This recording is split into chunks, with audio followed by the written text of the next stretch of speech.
先生。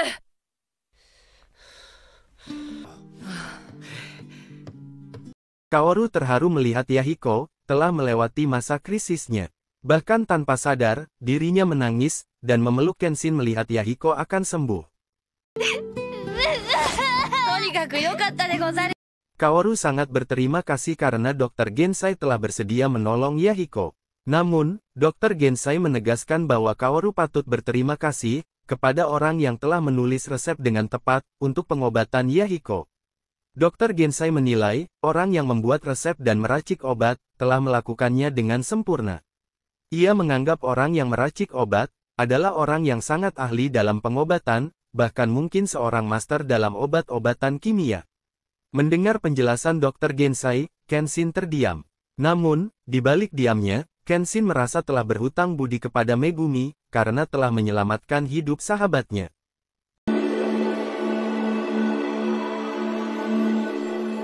べしみとひょっとこがやられたとはな。その男ただものではなさそうだな。よし、その剣客の正体を探るのだ。は、直ちに。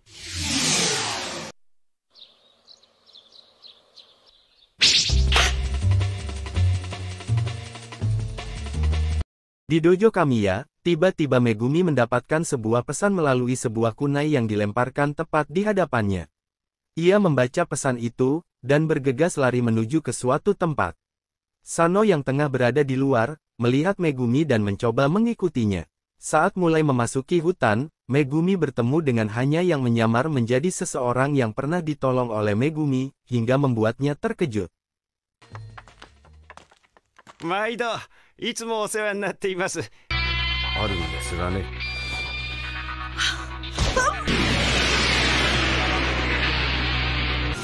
Hanya membawa Megumi ke tempat di mana Kanryu telah menunggunya. Sano yang mengamati dari tempat tersembunyi, lalu mengikuti Hanya. Jauh di dalam hutan Kanryu sudah menunggu kedatangan Megumi. Keduanya terlibat percakapan yang serius. Kanryu meminta Megumi agar bersedia kembali membuat opium, seperti yang telah dilakukan Megumi sebelumnya. Kanryu menganggap bahwa keselamatan Megumi selama ini terjamin, karena Megumi berkontribusi memberikan keuntungan kepada Kanryu dengan membuat opium. そしてまた私にアヘンを作らせる気ね。当然でしょ。だってそれがあなたの仕事じゃないです。死んだ方がマシよ。あなた一人では死なせませんよ。神谷道場が原因不明の火事で消失。やろう。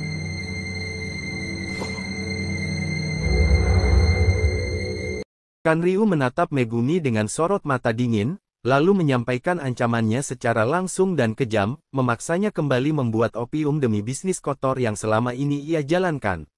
Megumi terkejut, dadanya sesak saat mendengar nama dojo Kamiya disebut sebagai sasaran berikutnya. Kanryu mengancam akan membakar habis tempat itu, beserta orang-orang yang ada di dalamnya, jika Megumi menolak menuruti perintahnya. Usai melontarkan ancamannya, Kanryu berbalik dan melangkah pergi. Dengan nada tajam, ia mengingatkan Megumi agar mempertimbangkan pilihannya jika masih peduli pada keselamatan dojo dan orang-orang yang ia sayangi.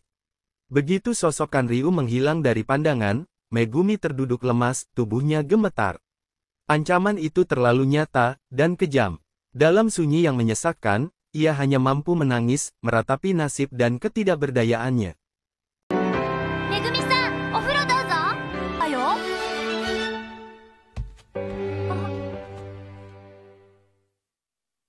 Megumi meninggalkan sepucuk surat di dojo, mengabarkan bahwa ia akan kembali ke kampung halamannya. Namun hati Kenshin dipenuhi kecurigaan. Ia tahu, tak ada satupun yang menunggu Megumi di sana. Kepulangannya terasa janggal, seolah menyembunyikan maksud lain. Megumi melangkah dengan wajah muram. Pikirannya berat, terhimpit keputusan yang memaksanya mengorbankan dirinya sendiri demi keselamatan orang-orang di dojo Kamiya. Tekadnya bulat. Ia menuju kediaman Kanryu, berniat menyerahkan diri dan kembali bergabung demi mencegah bahaya yang lebih besar. Namun, langkahnya terhenti di depan pintu gerbang. Sosok Sanosuke telah berdiri di sana, menghadangnya dengan penuh keyakinan. Sorot matanya tajam, tubuhnya tegak menandakan ia tak akan membiarkan Megumi menyerahkan diri begitu saja. Tiba-tiba, serangan datang secepat bayangan. Shikijo meluncur dari balik gelap, mengincar Megumi dengan gerakan mematikan. Dalam sekejap, Sanosuke melompat menghadang. Serangan itu berhasil digagalkan, dan keduanya terlibat dalam pertarungan sengit.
Kenshin dan rekan-rekannya melumpuhkan semua penjaga yang menghadang dengan gerakan cepat dan presisi. Tak satu pun mampu menghentikan langkah mereka. Di atas balkon, Kanryu terperangah. Ia tidak memahami alasan Kenshin mempertaruhkan nyawanya demi menyelamatkan perempuan yang baru dikenalnya. Namun sorot mata Kenshin dari bawah membuat dada Kanryu bergemuruh tak menentu. Kenshin berdiri tegak, menghadap ke atas. Kanryu yang masih diliputi kebingungan mencoba menahan waktu. Ia menawarkan penundaan 1 jam untuk melakukan persiapan, berharap dapat menyusun rencana baru. Namun Kenshin tidak memberi tanggapan. Ia melangkah mendekati sebuah tiang lampu logam dan menebasnya dalam satu ayunan. Tiang itu roboh menghantam tanah, memecah keheningan dengan dentuman keras.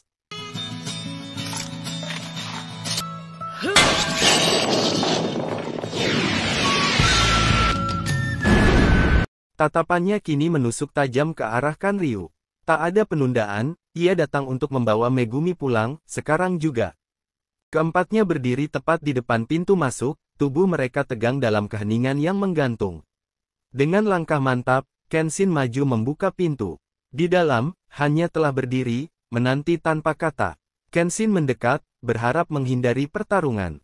Namun hanya tak bergeming. Wajahnya datar, tatapannya dingin, setia pada perintah pemimpin Onibawansu untuk menghentikan Kenshin dengan segala cara. Dalam sekejap, hanya memukulkan kedua tangannya. Gerakannya seperti membangkitkan energi tersembunyi, memanggil jutsu kekuatan dari dalam dirinya.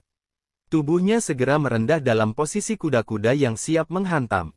Kenshin melangkah maju, napasnya teratur, matanya tajam.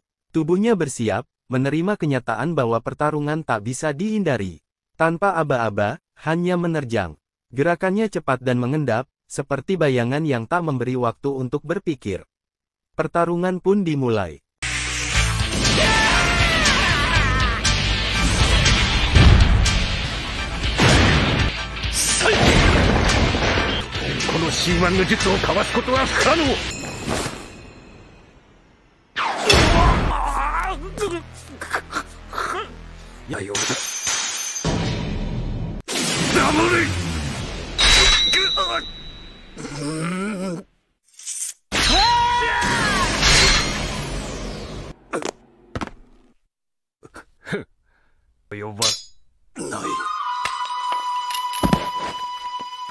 Kenshin berlari naik bersama Kaoru, menuju lantai atas tempat Megumi disandera. Langkah mereka terhambat oleh para pengawal Kanryu yang kembali menghadang, namun Kaoru dan Yahiko segera bertindak. Tanpa ragu, keduanya melawan, membuka jalan bagi Kenshin dan Sanosuke untuk terus maju. Kenshin dan Sanosuke tiba di depan sebuah pintu kayu besar. Dengan gerakan tegas, Kenshin membuka pintu itu. Di baliknya, berdiri sosok yang telah menunggu, Aoshi Shinomori, pemimpin kelompok Onibawansu. Tatapan matanya tajam, dingin, dan penuh tekanan. Mereka saling menatap. Diam, tak ada kata. Hanya ketegangan yang perlahan memenuhi udara di antara mereka. Tanpa aba-aba, Sanosuke berlari menyerang Aoshi. Namun serangannya sia-sia.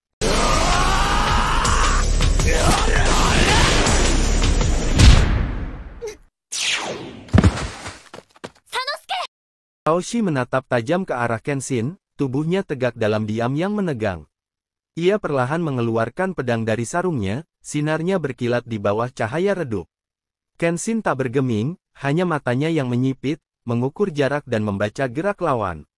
Tiba-tiba, Aoshi melesat maju. Kakinya menghentak lantai, dan pedangnya menebas cepat ke arah Kenshin. Tanpa ragu, pertarungan dua pendekar tangguh, saling menyerang dengan kecepatan dan ketepatan mematikan.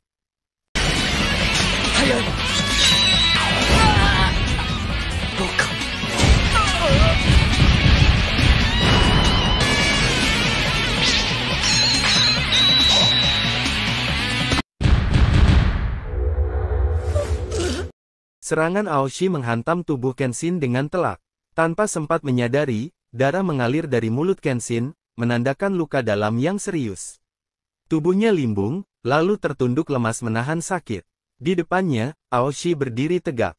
Tatapannya dingin, tangannya kembali menggenggam pedang, bersiap menghabisi Kenshin yang mulai kehilangan daya. Bagaimanakah kelanjutan kisah serunya? Untuk mengetahuinya, silakan tonton video selanjutnya.